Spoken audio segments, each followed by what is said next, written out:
I'm trying to bring a perspective to this presentation that brings that on-the-ground perspective and how to do collective impact. So I'll talk a little bit about the theory, but also some about the concrete ways that you make collective impact happen, and backbone organizations, how do you measure impact, things like that. And there'll hopefully be some time for questions at the end, and also time for questions at the panel. So I'd like to start with talking about different kinds of problems that we encounter. And this is a little bit oversimplified, but I think makes the relevant point. We'll talk about three kinds of problems. There are simple problems, and a simple problem is something where solving it is, you have a recipe. So baking a cake, you know what the outcome will be, you know what you need to do it, you know how to put those things together in a systematic way to get the result. Then there are complicated problems. And at FSG, we would define complicated problems as problems that are quite difficult to solve the first time. So if you're going to send a rocket to the moon, you need a lot of knowledge, you need a lot of resources to figure out how to do that the first time. And then once you've done it, once you've figured out how to do it, you can do it again and again if you have the resources. It doesn't always work, but it's generally replicable. And then we'd say there's a third category of problems called complex problems. These are problems like educating a child, where each time you do it, it's different. And so there's no formula, there's no recipe. It's very dependent on context. What you find works with one child or with one student doesn't necessarily work with another one. And so it's a different kind of learning and a different kind of approach to problem solving with complex problems. And so what we would say at FSG is that the social sector and social challenges in general, we have tended to think of them as complicated, that middle, the second category, complicated problems with technical solutions. And the solutions then look like this. It's driven by individual organizations that develop a solution, a potential solution. They pilot that solution, and then the answer is presumed to be, if you find a pilot that works, you scale it up, and you do it in more places with more people, with the idea being that if it worked in one place, it will work in other places. And so that is highly dependent on individual organizations working separately, being evaluated separately, acting independently of each other. And the other characteristic of this is that different sectors don't work together. So government, business, nonprofit, academia, they all work in their separate areas, and they don't come together. I'd say the challenge with that is that it doesn't really work that well. It solves some problems. There are some problems that are technical and can be solved that way, but a lot of the problems that we're facing, from child welfare to homelessness to healthcare issues, these are not complicated problems, they're complex problems, they're systemic challenges, and they require a different kind of approach. And so I won't read this whole slide, but at the top of it, you see the definition of collective impact as FSG defines it, which is long-term commitments by a group of important actors from different sectors to a common agenda for solving a specific social problem. And so I would highlight that collective impact is cross-sector. It's not just one, it's not just education, it's not just business, it's not just government, it's everybody working together. It's long-term, it's generally focused on a specific problem, and it's co-created by the stakeholders. They develop the strategy together so that they can agree to work together. There are lots of different kinds of collaboration, and collective impact is just one of them, one type. And so I'll just put this up here. I think it may be something we come back to over the course of the day. collective impact isn't the right approach for every problem. It's very good for, I think, these complex adaptive problems that you find. But hub and spoke networks, coalitions, affiliate networks, those all have their place, and those are all appropriate for different kinds of issues.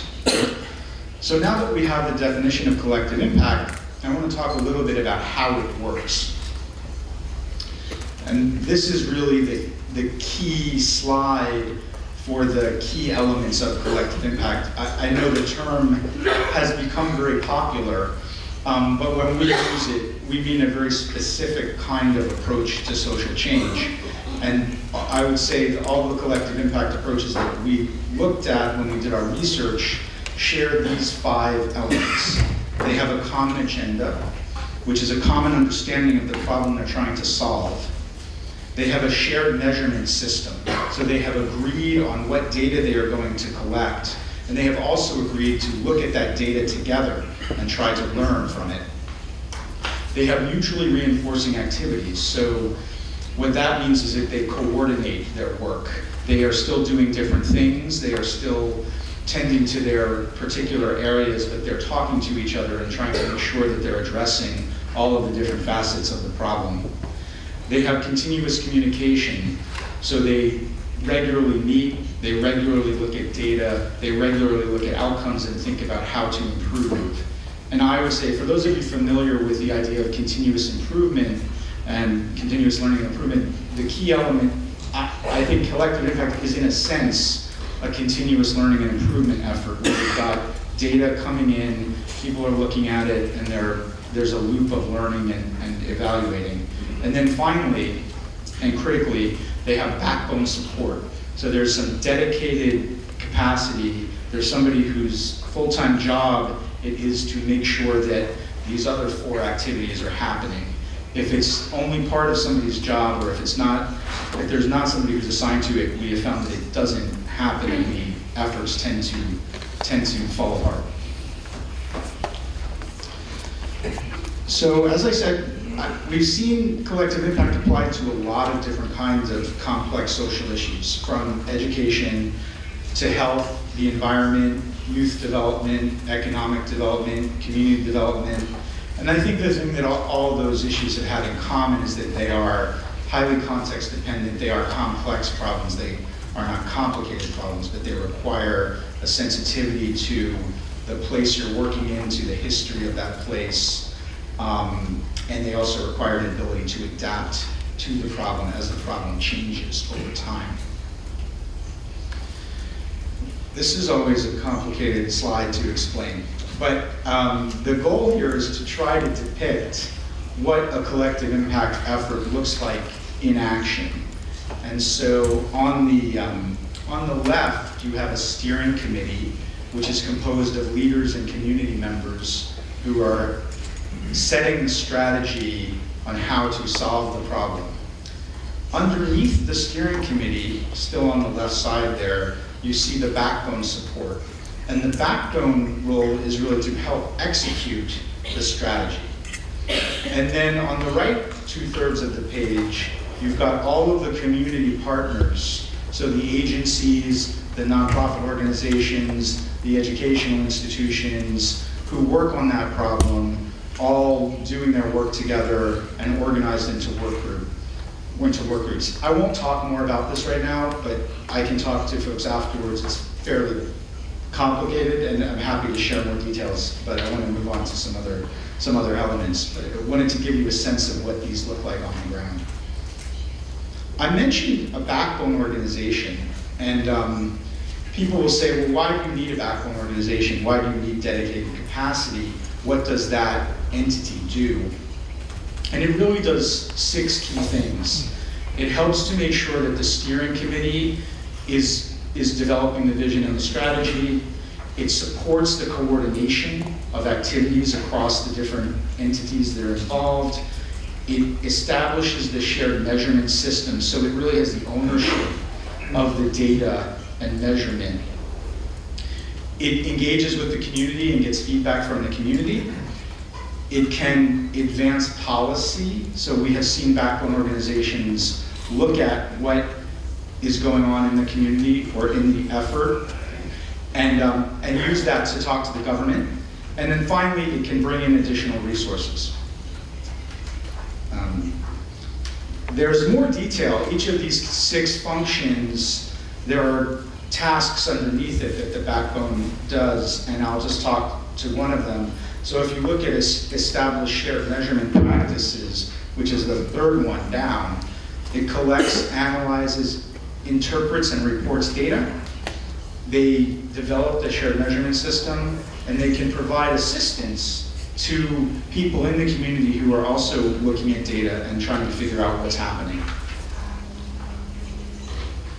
I want to emphasize the importance of shared measurement, and I know it's a topic of interest to a number of people in the room. It's absolutely critical to collective impact to have a shared measurement system. And if you look at the definition there on the slide, we define that as identifying common metrics for tracking progress toward a common agenda across organizations and providing scalable platforms to share data, discuss learnings, and improve strategy and action. I'd emphasize that this is a means to learning, not just accountability. It's not just to make sure that people are doing what they said they did. It's actually to enable the whole group to learn together and get better together using data and using what you're seeing in outcomes. And this is really just an attempt to show that in action. You start in the upper left, sharing results and sharing the metrics, and then everybody learns together on the orange arrow, and then you use those learnings to refine the work, to refine the strategy, to rethink the assumptions that you have going in. And again, it's a bit of a continuous learning and improvement loop that you get going. I also want to talk a little bit about shared measurement, which is what the initiative itself does, and evaluation. And so how do you tell overall if the initiative is successful? Shared measurement looks only at the final outcomes. So if you were trying to improve education, if you look at high school graduation or college degrees, what evaluation of collective impact will do is look at a much broader set of metrics. And the way that's determined is by looking at the theory of change. So this is a general theory of change for collective impact. You have in the first phase the design and implementation of the collective impact effort. And then the hope is that the effort changes systems and behavior. So the work actually starts to shift how elements of the system interact with each other. And then that leads to the change in the ultimate outcomes, such as education, welfare, health outcomes. So if you take that as a theory of change, when you look at evaluation, you would evaluate the quality of the design and implementation. So how good is the process? How are people involved? Are people engaged? Are meetings happening? Who shows up to them? Is it leadership? There's lots of questions you can ask on that first category. And the second category, which is the one that people are sometimes surprised at, is that you actually measure intermediate outcomes. This is important because collective impact efforts are trying to create long-term change. So it could be 10 years, 5 or 10 years before you see change in impact in that third category. And so in the meantime, you want to look at behavior change. You want to look at systems change. So for instance, has regulation changed? Have policies changed? Have the ways that organizations work with each other and collaborate changed? So there's really 3 levels of evaluation that I would say are important in a collective impact context. So I realize that is a lot in 15 or 20 minutes, but I did want to just present some high-level thoughts and then have a little bit of time to answer your questions, which I think we do. So maybe I'll just open it up, if anyone has any.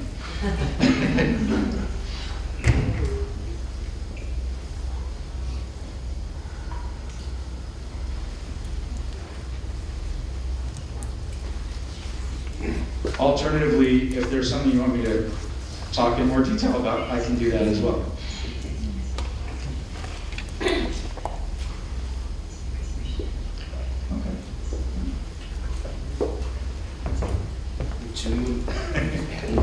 질문 없으십니까?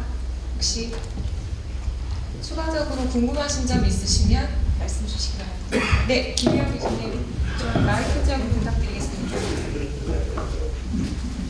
네, 저도 이때 사실 발표하는 사람인데 궁금해서 지금 너무 참 제가 잘 듣고 많이 배웠습니다만 굉장히 아이디어한 모델로서의 콜렉티브 임팩트를 설명해 주신 것 같아요. 근데 굉장히 중간중간에 문제점들이 많은 것 같아요. 어려운 점들과 문제점들, 지금 굉장히 좋은 점들만 말씀해 주셨는데 꿈은 아니고 장밋빛 청사진 같은데 가장 어려운 점 한 3가지 정도?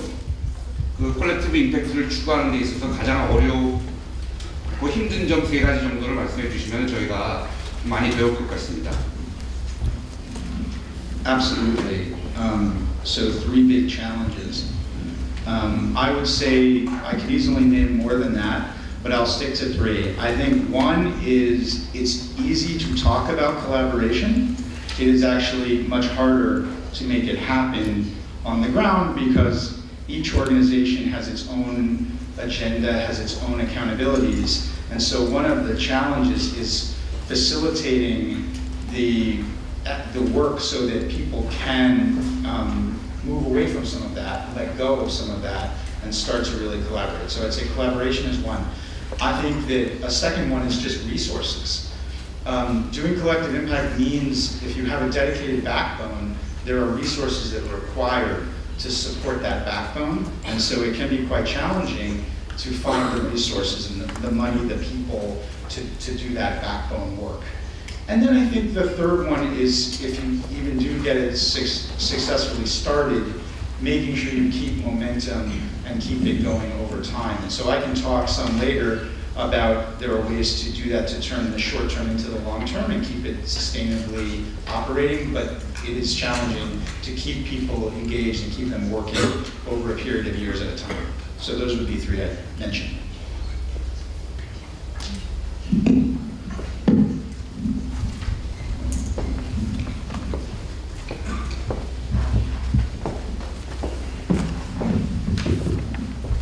Right, thank you so much for sharing your opinions. I have one question about the case. I mean, would you please provide real examples how to do that?